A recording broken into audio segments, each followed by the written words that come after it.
So good afternoon, everyone. Thank you for taking your time out today and joining our webinar on accelerating innovation with model-based systems engineering.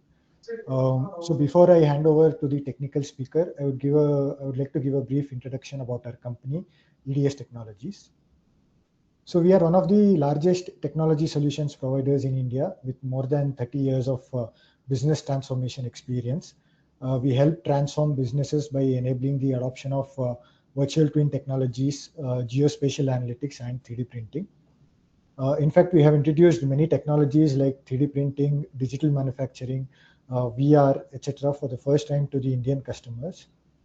We have established ourselves as a trusted partner for more than 2,000 organizations across India, across various verticals like automotive, aerospace, defense, mining, industrial equipment, and others. We have dedicated regional teams who are reinforced by our domain and functional consultants. We are backed by strategic alliances with global leaders. So one such leader is Dassault Systems, of whom we are platinum partners. We also have a widespread presence in India across 11 offices, which you can see on the screen right now. We are also an end-to-end technology solutions provider to our customers.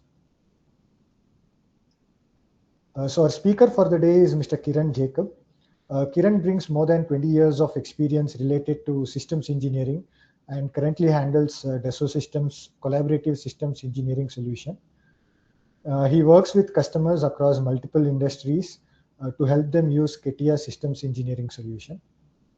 Prior to joining Dassault Systems, Kiran worked for MathWorks, focusing on control design and automation vertical for MathWorks products. He holds a bachelor's degree in electrical engineering from VTU and master's degree in automotive electronics from Coventry University, UK. Kiran is also an in-course certified systems engineering professional. He's working as industry process consultant, senior manager at Dassault Systems. Yeah, thanks, Abhay. Good afternoon, everyone. Thanks for joining this webinar. So it was a quick introduction what Abhay gave about me. So basically, if I have to talk about myself, I'm basically a person who actually connects with customer on MBSE and define the process for MBSE. So before starting with this webinar on MBSE, there has to be something which I need to talk about is what is MBSE. The problem with MBSE currently is that there are multiple definitions of what exactly MBSE is. Different solution providers, different vendors, different OEMs have their own definition of MBSE. To make things clear, I have this slide which gives you a perception what is MBSE, and then what is that. The webinar itself is for everyone to understand what is that we have from Dassault System as per MBSE goes. So put it in a nutshell, MBSE is basically implementing a system engineering process, right? So now what is a system engineering process? System engineering process is your product development process. Right? If you are into manufacturing of an automobile, aircraft, it can be a simple system, right? So jokingly we say you can actually model from a shampoo bottle to an aircraft. So whatever the products that you want to develop goes through a product development process. And in that product development process, you have multiple stages. You have your concept phase, you have a preliminary design phase, you have a detailed design phase, you have development, you have production, manufacturing, utilization, support, and retirement. So this is your standard product development process that any industry actually goes through or is part of the life cycle of the product. So system engineering is nothing new. It's just that you're implementing that process based on some standards. The 152 standard, which I'll be talking about in my couple of slides. So basically capturing that system engineering process in terms of models, and that can be termed as MBSE. So as I said, I'll put it in a nutshell, MBSE is capturing or implementing your system engineering process, and you're capturing all that information that's happening in that system engineering process through that models, and that can be termed as MBSE. And then if you go to INCOSE, so I believe most of you are aware of INCOSE. INCOSE is a consortium of organizations who deal with system engineering process and methodology, and INCOSE does come up with its own process to define what exactly system engineering is all about. And they clearly mentioned that if you have a product development life cycle in process, and they're capturing that product development life cycle in terms of models, That can be termed as MBSE. So one of the most common means of capturing that product development process is through a language called SysML. So SysML was born, or I would say SysML and MBSE were coined together when the concept of MBSE came into the being, where all that you do as product development process is captured in terms of models or SysML block diagrams or SysML diagrams. So the question is, why do you need SysML, and what is the need for MBSE? So if you look at it traditionally, the process that happens in any industry, the requirements are captured as documents, the functionality is captured as documents, the design information, the architecture information, the detailed design information, all these traditionally were captured in documents. And because of those documents, there's no traceability, there's no impact analysis. That means if somebody changes the requirement, some component gets changed, some interface gets changed, some functionality gets impacted, you don't have the traceability of how these functionalities or requirements impact other artifacts or information used in the product development. And that was one of the driving factors for the industry to come up with this concept called MBSE. So the concept is very simple. You have a product development process in place. You use MBSE as a process to capture that information, to give you clarity of how did you start with the requirement, what happened to that requirement, how did a requirement ended up with a use case to a function to a system that it was intended to develop. So this traceability is critical because of this traceability, you can do your impact, you can do your traceability analysis, and nowadays it's also used to develop compliances, right? You have this various compliances, be it automotive, be it aerospace. This traceability impact analysis helps you to adhere to those standards and compliances. So when you deal with MBSE, you have to end up with a product development process, right? What you see now is a standard development process used in any product development. You start with the concept, get into development, you get into production, utilization, support, and retirement. And then when you're implementing MBSE, you're actually implementing this standard called 15288, which clearly says what needs to be done at what part of this development process. Outside of this is your V cycle, right? So V cycle does talk about requirements, it does talks about architecture, it does talk about design, and we can say it's part of the 15288 process itself. So the end goal is to implement this process and capture the information related to this process in terms of models, and that can be termed as MBSE. So going forward, to give you an idea of what is 15288 process itself, it can be categorized into multiple sub processes. One talks about the technical process. So you have a proper technical process that you have to adhere to while developing a product. You also have a technical management process, which kind of complements the technical process in terms of having your management processes like project management, risk management, quality, configuration management. All that is part of technical management process, which goes along with your technical process. Complementing that, you also have life cycle processes, right? You also have agreement process, you also have acquisition process. So basically 15288 is a standard used by the industry to give you the correct framework to implement a product, uh, right? As I said, it can be a car, it can be an aircraft, it can be something else, but to make sure that it goes through a proper quality or goes through a proper way of developing a product, right? So let's understand this 158 process with this diagram that I have, and then try to help you out of what is the problem that we face because of the lack of this MBSE or the 158 process, and how does MBSE solve the problem that arise, this is how it can be mitigated with the MBSE process. So to start, the start of the project always starts with something like CONOPS. CONOPS stands for it's an inclusive terminology, means concept of operations. It is the initial level of requirements.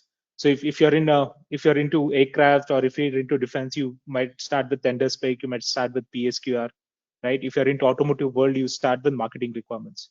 So there is a marketing team which goes out in the market, tries to understand the customer needs, and they generate a document called the marketing needs. But in COSE terminology, you can call it as CONOPS. So moment that CONOPS happens, right? The next phase of the process is to do the stakeholder needs and identification. So basically, at this stage is where you identify who your stakeholders are. If it's an automobile, then if you're an automotive OEM, naturally your departments, like your powertrain, your vehicle dynamics, your infotainment systems, right? All these becomes your stakeholders. So usually what happens is a marketing team comes up with a spec. It goes to the individual stakeholders, right? And these stakeholders in turn derive the low level requirements in terms of what should be the powertrain, what should be the chassis, what should be the vehicle dynamics part of it, what should be the braking or features that goes into the vehicle. And then you have a phase where you collage all this information and you call this as system requirements and specification. Basically, a detailed document which talks about all your L1 systems, all the requirements, the functionalities, the design constraints, which for the vehicle to be developed, right? That is what is your system requirements and specification. So at this phase, once your SYRS is ready, it becomes the natural basis on which the vehicle is going to be developed, right?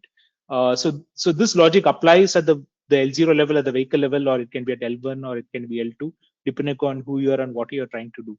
So once this SYRS is ready, usually it's treated like a Bible. You don't want to change anything. You don't want to mess around with the requirements. Any change might have its repercussions. So it's always made sure that it's a standardized requirement and it's used for the vehicle development. Once this SVARIS is created, the tendency is to detail out the requirements in terms of architecture. And this is where we see silos being created. So the trend is that usually the mechanical part of the architecture team tries to look at only for requirements which are mechanical in nature and start developing something. Similarly, goes with electrical teams. So they only look for requirements which are more electrical in nature and then start developing an electrical architecture. This can also happen with embedded teams who are looking at the E architecture of that vehicle, and the same goes with the software architecting part. So silos starts to create, assumption starts to creep in, and then there's also breakdown in the communication in terms of the mechanical engineer, the mechanical team may not be interested in the requirements of electrical and how is that electrical system impacting his work.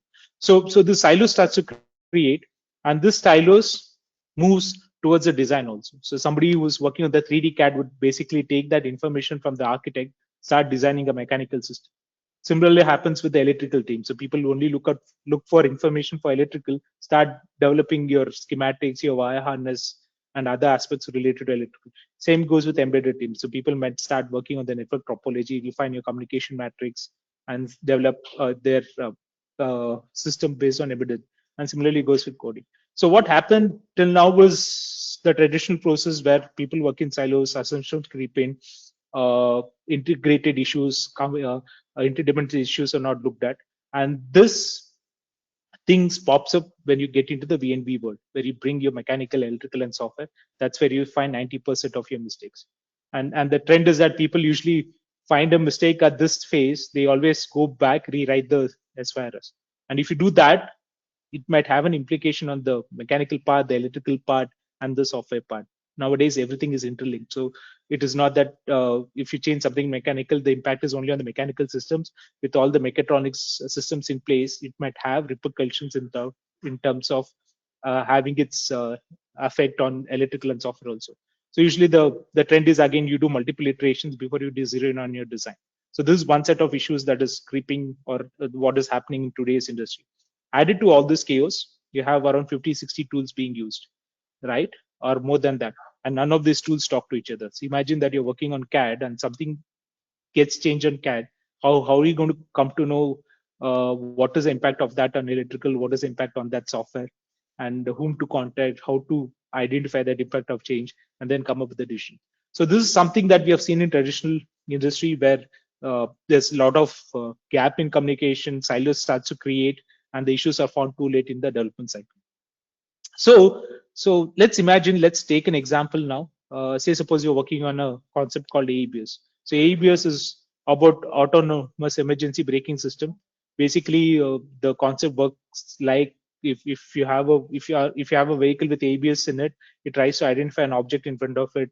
It can be a human, it can be another car or an object, and it does something known as time to collision kind of calculates.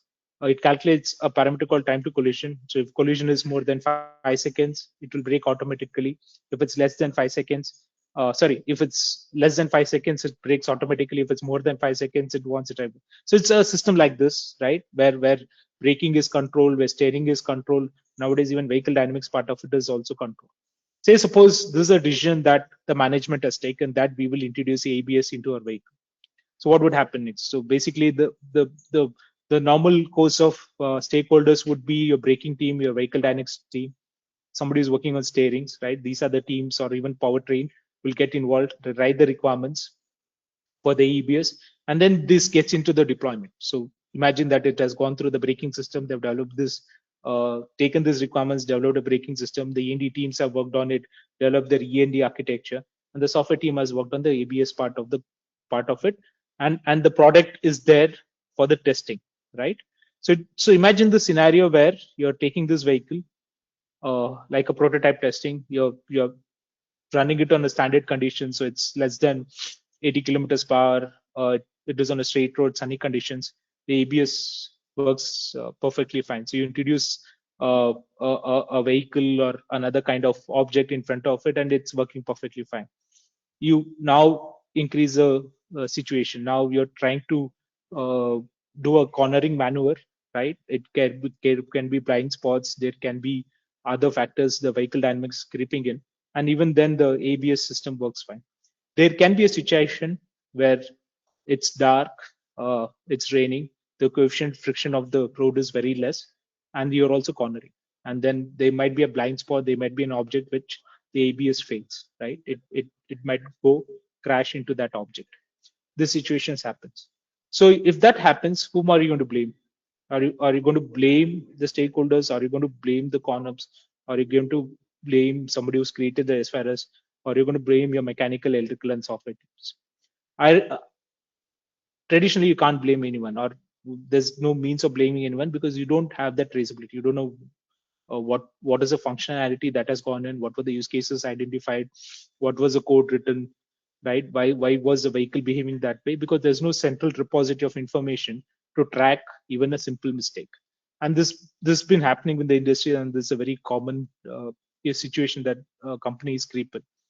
So most likely you should have caught that mistake at the architecting phase itself, right? Somebody who's working on that architecture, somebody who's creating that mechanical architecture, electrical architecture, should have thought about this situations and developed the architecture for that. You're doing it at that phase, you're catching that mistakes pretty early, right? There's very less impact on your product timeline and cost, but unlikely, because the reason why you say unlikely is because traditionally you just convert a requirement into an architecture, and because of that siloed approach, you may not have even understood the requirement like that, and the design might never carry that concept or that requirement itself. Unlikely that you catch it at the design phase. The design is just convert an architecture into design, test and validate their part of it, and they're not looking at an integrated kind of dependency. Most likely you're catching it at this phase, right? 90% of mistakes always caught when you bring your electrical, mechanical, and software together. And it will have its implications in terms of time, in terms of cost, because you would have to come back, redo something, and make sure all that change in the SRS is implemented. So this has its effect. What you don't want is you don't want to catch it at the utilization phase, because it's too late, right? And then you understand the implication of time and cost. Okay, so you don't want to go there. So these are some of the reasons why people get into MBSE. But if you go to management, they'll clearly say this was the issue, should have bought it upfront. You can't wait till you're doing your verification validation. Tell me this what is the problem with the tool, right? Uh, Same with architects. Architects will blamely or squarely blame it on the requirements, saying these use cases were never defined, or this functionality was never identified during architecture phase. I could have solved this problem. The engineers will blame on the architects, the testing guys will blame on everyone, saying that the test cases and use cases were not there. But everybody do agree if there was some means where I had a way of identifying how is my work impacting others, and if I could do a quick impact or traceability analysis, I could have solved this problem, right? So this is where we bring in a concept called SysML, right? SysML is a language. SysML tries to achieve multiple goals with implementing MBSE in terms of when you're getting into SysML and you're getting into MBSE based on SysML, the question will always be asked: why did you write this requirement? Who are the stakeholders, right? Stakeholders can be anybody. Based on the life cycle, for example, at the concept phase, the stakeholders change. The utilization phase, the stakeholders change. At the retirement or the maintenance stages, the requirement, the stakeholders change. So the SysML with its framework or methodology helps you to identify the right stakeholders, derive the right requirements, and we create something known as a unified architecture or a system architecture. So there's no mechanical, electrical, electronics, or software architecture. Is just one unified architecture which clearly captures the interdependencies. It also captures the requirements, the use cases, the functionalities, the constraints, all as one entity. So that when you get into mechanical part of it or electrical part of it, there's no ambiguity. There's no confusion of what were the requirements, why am I creating this model, how is my model or artifact impacting others in the system. All that is taken care of upfront with the concept of SysML and MBSE. And then your complete traceability. Even if you want to make a change in electrical or software and you want to see the implications or repercussions of it on other artifacts, that can be traced very easily in the SysML world for system engineering. So with this, I'll probably give you more clarity. This is what I was pointing to. So if you go ask a mechanical architect what exactly is a braking system, this is what they would look at, or this is what they would come up with. They would always have a compressor, vacuum booster, master cylinder, valves, right, or brake calipers. This is what is their mechanical system. If you go ask an embedded engineer, an E&D engineer, or electrical guy, what exactly is your braking system, he'll always talk about sensors, relays, switches, actuators, electrical actuators, or microcontrollers. And then if you go to ask a software engineer what exactly is a software or what exactly is a braking system, he'll have his own version of what exactly is a braking system. So if you look at it, there is no common understanding between the stakeholders. There's no consistent view. There's no traceability that you could do because all these informations are in silos, right? And there's no single source of truth. So this is what we try to address with MBSE and SysML, where we are looking at a unified architecture. Uh, uh, so you're looking at a unified architecture where all the informations are stored as one entity. So when we look at that system architecture in SysML, you have all the information for your product. Say, suppose even if you change a component at the L3 level or L4 level, and what is the implication of that component with other systems can be easily tracked. I'll probably take an anecdote to explain the reason why people go for system architecture or MBSE process. So I was working with a company who was into ABS development, and they had this ABS controller, right? And they had this time to collision kind of parameter using ABS. That means if you have enough time, say your time is 5 seconds, you have enough time to warn the driver, and the time is less than 5 seconds, you have very less time to warn the driver. So when it's very less to warn the driver, it will brake automatically. The system brakes automatically. And this ABS system connects to the steering system, it connects to your braking system, it connects to your powertrain, and then it also connects to your vehicle dynamics, because nowadays you have go for the adaptive suspension system. Tomorrow I want to change that time to collision from 5 seconds to 6 seconds. Now tell me which components, which requirements, which use cases, which functionality, which systems, be it L2, L3, L1, or L0 systems gets impacted. To get that information, they take days.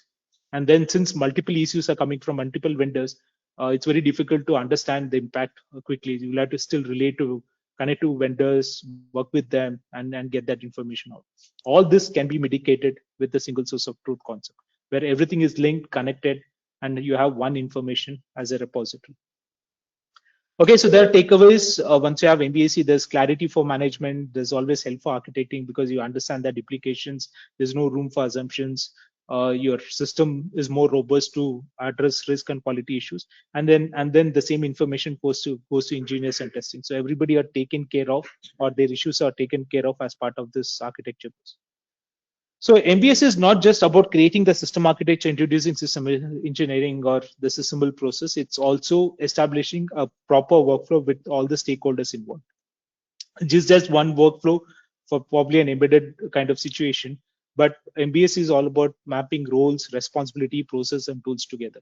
So it doesn't matter who are you in the organization and how are you related to product development.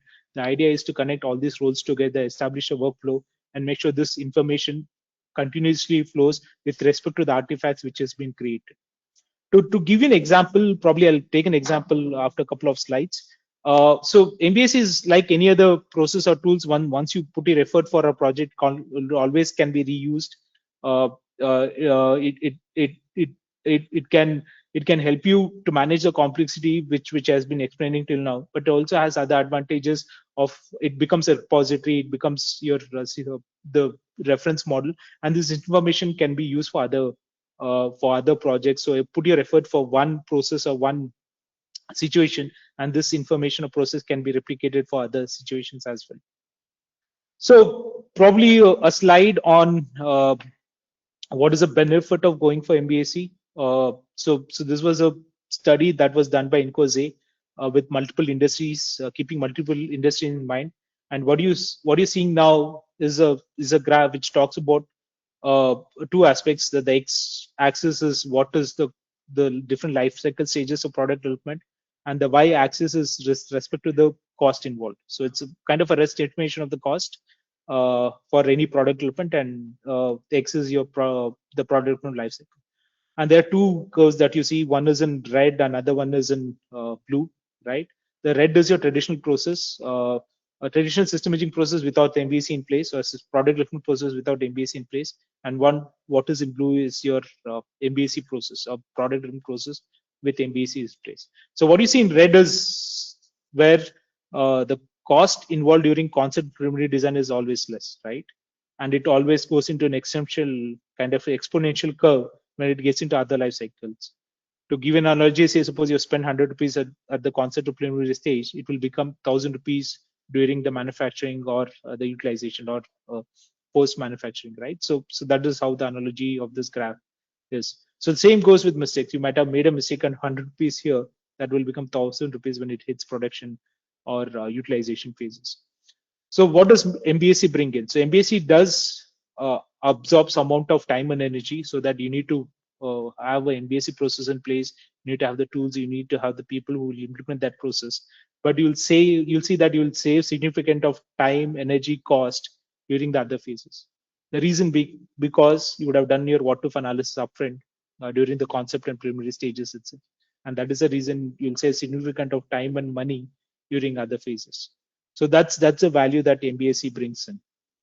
So it will help you to address key issues or key questions, like it introduces a concept like system thinking, right? People or the organization usually have a tendency to jump from requirements to detailed design directly. So I've worked with multiple organizations across the various domains, and the tendency is always the same. The moment you have a requirement, start developing something in CAD, or get into mathematical modeling, or you get into software coding without even understanding was that design is what the thing that customer needed or the stakeholder needed, or how is my design impacting other disciplines or domains.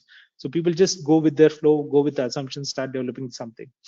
So MBSE helps you with that system thinking process. It helps you identifying the right stakeholders, right? Identifying right stakeholders is also key, because people only look at, when they're designing something, they only look at concepts like utilization and support, and usually they neglect other stakeholders who are very important. For example, if you're into automobile, road is a main stakeholder, environment is also a stakeholder, regulation is also a stakeholder, and usually sometimes the tendency is to miss these stakeholders, and those requirements are never captured.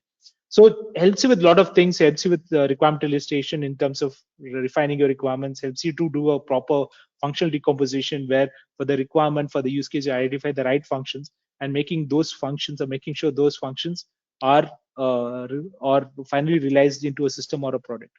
So these are some of the advantages of getting into MBSE, right?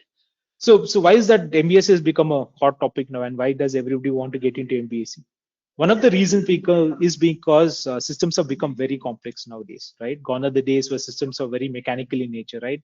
Probably 20 years before, if you take an automotive vehicle, you might hardly find 2 or 3 issues. Now we're looking at 150, 160 ECUs kind of a situation. So if you take any automobile vehicle, you'll easily find 5,000 functions or 15,000 functions, 1 million interfaces, 1 million requirements of today's car. And then you're talking about ADAS, you're talking about smart mobility systems, right? Uh, there are various new concepts which are coming in, right?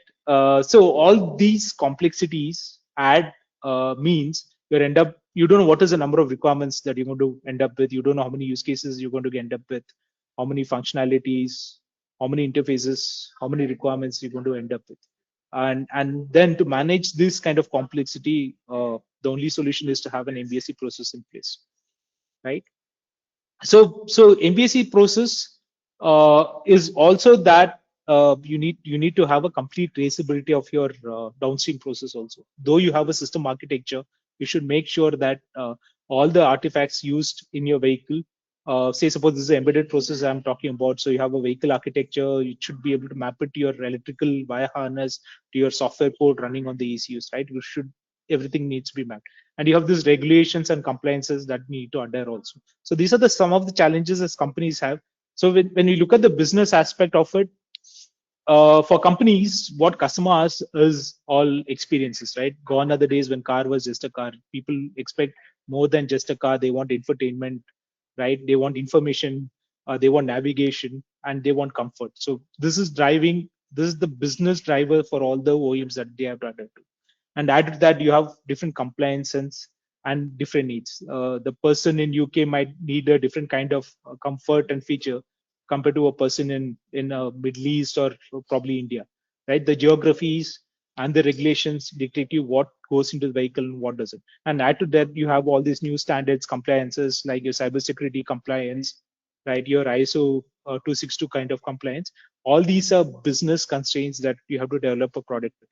And the other side of the challenges that you have internally is you have lack of collaboration between your mechanical, electrical, and software teams. They work in silos, and because of that, you catching that mistakes early. You also have a challenge of merging your real world with the virtual world. So you do develop you need to have this vehicle or systems developed in the virtual world, and it exactly matches how it behaves in real world. And also the silos which I was talking about. You have multiple silos to work with, multiple issues to work with. The biggest constraint is time and money. So this is the situation with which the OEMs or the tier one suppliers in automotive world work with. To mitigate this problem is where we introduce our solution, which is called the 3D experience platform, which can address the 5 key aspects of the product development in adherence to this 152 iterative process or system engineering process, right? One aspect of the product or the feature with the platform is that it helps you with the scalability. It doesn't matter you're working at the L0 level, or you're working on system of system level, you're working at L2 level, L3 level, L4 level. The platform is scalable. You can actually develop your system based on your need. Second is what is a key aspect of MBSE, which is the discipline federation in terms of doesn't matter who you are. You might be a project engineer, you might be a software engineer, you might be an electrical engineer, you might be a design engineer associated with mechanical systems, or it might be somebody who's working on system engineering kind of 1D modeling. You need to establish a traceability with your work. We need to exactly know how is your work impacting other people and process and tools in the system. So that is what we call as digital federation. Third is you need to be able to validate at any point in time. So validation is not that you just wait for a system or a prototype to be ready. The validation happens when you even write the requirements. You need to be very sure of your requirements. When you develop an architecture, you should be able to validate the architecture. And similarly, at the different stages like a preliminary design, detailed design, right, manufacturing. So all these stages also needs validation. That is the third aspect of this platform. Fourth is a governance. Any project needs project management, issue management, configuration management, quality management, risk management. So you need that governance layer. And fifth is openness. You cannot just start from scratch. You have a lot of legacy tools to manage, and you should be able to bring that legacy tools into the platform and establish that traceability. So this is a strategy with which we go to the market on how MBSE or system engineering needs to be deployed. So we always go for a top-down approach. So you always start from mission and situation modeling. You identify the functionalities. You take the functionalities, build a system architecture, and then use that architecture for your detailed design, which gets into mechanical, electrical, embedded, and software. So this is that top-down approach that we follow for any MBSE processes involved. To give you a perspective, probably I'll take another example on EBS itself. I'll show you the workflow, how the workflow gets implemented. right? And how you can use Dazzle's 3D experiment platform and the MBSE process to develop a system like an ABS system. So for the example that we're taking, these are the roles that we're going with. So you have a vehicle architect, you have safety engineer, you have simulation experts, software engineers, EE architects, and of course the project management and the VNV team, right? These are the stakeholders or the people involved in the process. So the first part is to develop a workflow, right? You need to bring these people together. You need to map this process, tools, and methodology together so that you achieve this objective of developing this product. So you start with product manager, right? So the role of the product manager is to start writing the requirements, or he's the person responsible for all the requirements and the things that go into your product. So probably I'll just span this video for the interest of time. This can be the dashboard. This is your 3D experience platform. This can be your dashboard where you want to develop this AEBS system, right? You have the information in terms of dashboard. You also have an existing information with respect to the architecture. So there's already an existing system architecture with all the information for your L0 till your L4 systems been clearly defined as part of the architecture definition. So you have your product, you have your vehicle, and you have this traceability already established with all the various artifacts using it. Now what you're doing is you're introducing a concept like an active safety system, the AEBS system, as part of active safety. So anyway, in terms of safety, you have both active and passive safety. So this product manager is introducing something called collision avoidance system, and it goes as requirements into the active safety system. And this is something that he is defining as part of his as part of the requirements under the vehicle portfolio, right? So I'll try to, and then he also maps which features goes to which configuration of his vehicle, right? You have various configurations of vehicle, and he's mapping the part of active safety going to which configuration. So now this requirement is picked up by the architect, right? So what would architect do is he would look at his dashboard, he look at his requirements and start developing an architecture, right? So he has his access to this information where you have features, you have the existing architecture, or you're going to create the new collision avoidance architecture based on the requirements that has been defined. So all these that you're seeing are systemal diagrams where you're defining the use cases, right? Identifying the stakeholders, and based on the use cases, you would define your functionalities, you would define your system architecture based on that. So you would use activity diagram to define the functionalities, right? So basically, the whole architecting with respect to what goes into the collision avoidance system is being done by the architect using the systemal language. Once the architecture is done, he would also have written requirements with respect to the new collision avoidance system. These requirements needs to be validated, and this is where you have requirements engineer who come in and then use capability like uh, what we show is the requirements in the loop simulation.